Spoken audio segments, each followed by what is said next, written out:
Yeah, like just stabilize him before you put the goniometer on him, and then once he's in that position, Man, this thing's hella dirty. I don't. All right. All right, you ready to extend? Yep. All right, go ahead.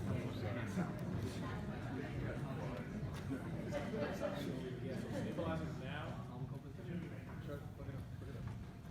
All right. No, I would just do this. It's so hard to like measure. Okay, whenever you're ready. I mean, I just want to know what the measurement is. Oh, yeah. All right, so now we're going to measure the range of motion of shoulder flexion. The position of the goniometer is going to be the same, except the patient's going to be in a supine position, and he's going to move through flexion instead of extension. All right, whenever you're ready. 15? 115. Oh, 115. If you had a 15 abduction, you know what that would look like? 180. You wouldn't even move off your feet. This is 180. No deltoid.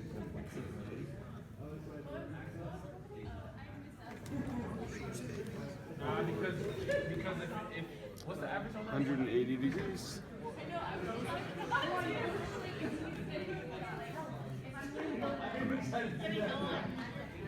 That's so crazy because AC joints up here. You might be able to go a little bit further. Let's check it out. All right, whenever you're ready.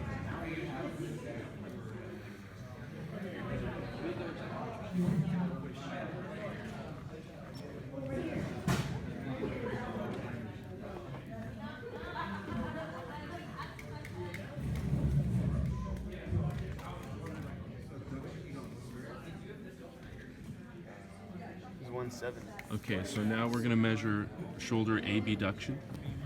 So the axis of rotation is going to be on the anterior axis of the acromion process right here. The stationary arm is going to be parallel to the sternum, and the moving arm is going to be on the midline of the humerus. And we're going to make sure that his palms are facing upward so he can get the full range of motion.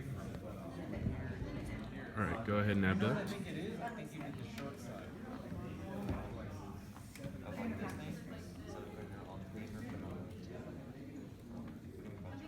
So,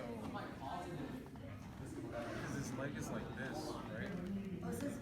So as he extends, 139 degrees. All right, go ahead and abduct. so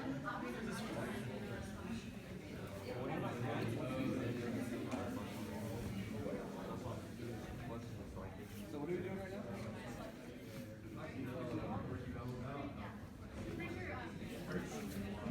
151 degrees. All right, so we're going to take the measurements for glenohumeral medial and lateral rotation.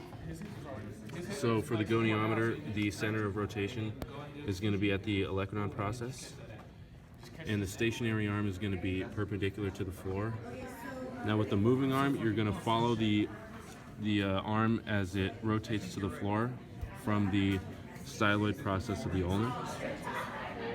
And we're going to do both medial and lateral rotation for each arm. All right, go ahead and medially rotate.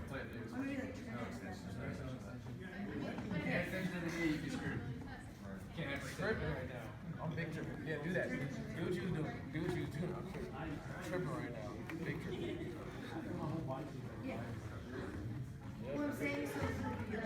82 degrees. All right, 82. And now we're going to have you laterally rotate. Whenever you're ready.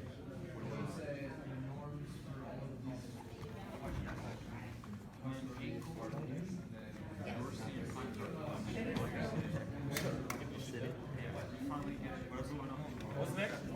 Now he's sitting.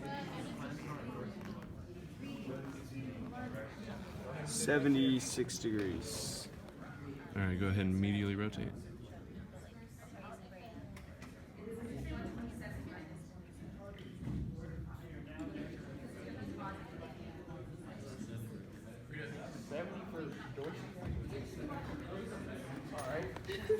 What's the average? 82.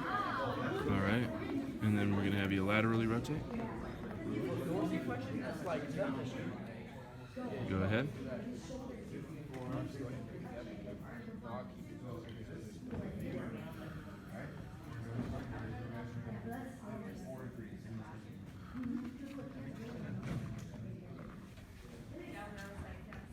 $82. All right, so we're going to be measuring knee flexion, and the participant's position should be supine. His hip should be flexed, so his knee is in the air. The axis of rotation is going to be the lateral epicondyle of the femur, and the stationary arm is going to be on the medial aspect of the femur. The moving arm is then going to be on the lateral midline of the fibula. All right, now flex. I was hella dumb. I thought we were. So this is going on the ankle. This is going on the ankle.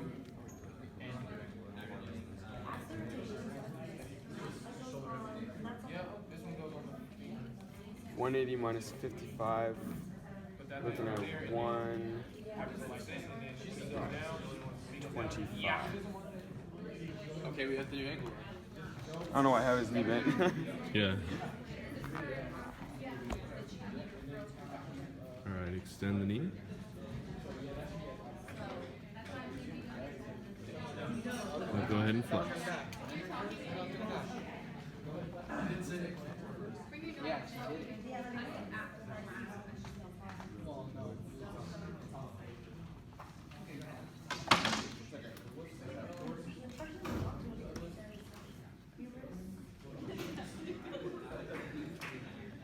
We're at 124. All right, so we're going to go ahead and measure the range of motion for hip flexion. So the axis of rotation is going to be on the greater trochanter, and both the stationary and moving arm initially are going to be positioned on the midline of the femur. So this should come down. Yeah, they're both like that. And then once he flexes, the moving arm is going to follow the femur while the stationary arm stays there. And he's going to allow his knee to flex as his hip flexes to allow the greatest range of motion. So go ahead and flex at the hip.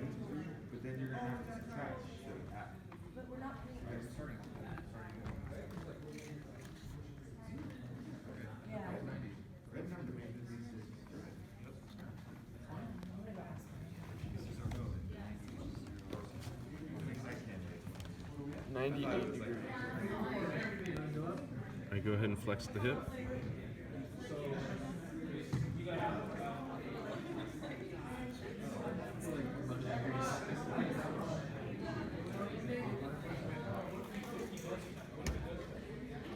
$96 degrees. Okay, so we're going to measure a range of motion of hip extension. So the axis of rotation is going to be on the greater trochanter again.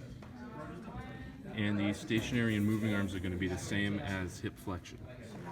We're going to make sure his knee is flexed at 90 degrees to allow the greatest range of motion.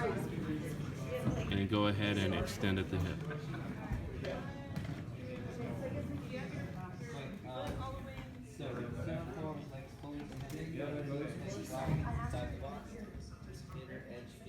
$26 degrees. All right, go ahead and extend. You have to hold it for 2 seconds, and then you have to do it twice. 22 degrees. So we're going to be measuring range of motion for dorsiflexion and plantar flexion. So the axis of rotation is right there at the lateral malleolus. The stationary arm is the lateral midline of the fibula, and the moving arm is going to be parallel to the lateral aspect of the fifth metatarsal. So go ahead and go into dorsiflexion. Yeah, the floor, flexible, maintains Wait, no. Go back down. So 1, 2, 3. 6 degrees. 6 degrees, all right. And we're going to have you go into plantar flexion next.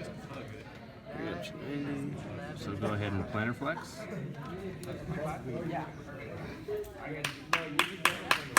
Beat that. I did. What did you get? Brad, what was it again? I don't know. 40 degrees. Wait, on the sit and reach, though, I think I got like. All right, go ahead and dorsiflex. possible.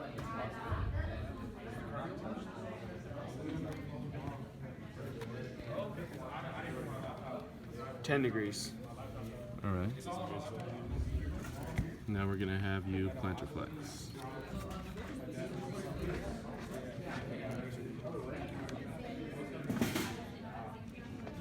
All right, go ahead. Yep. Mm-hmm.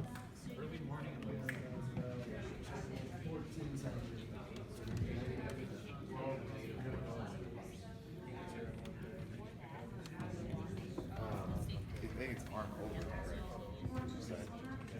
44 degrees.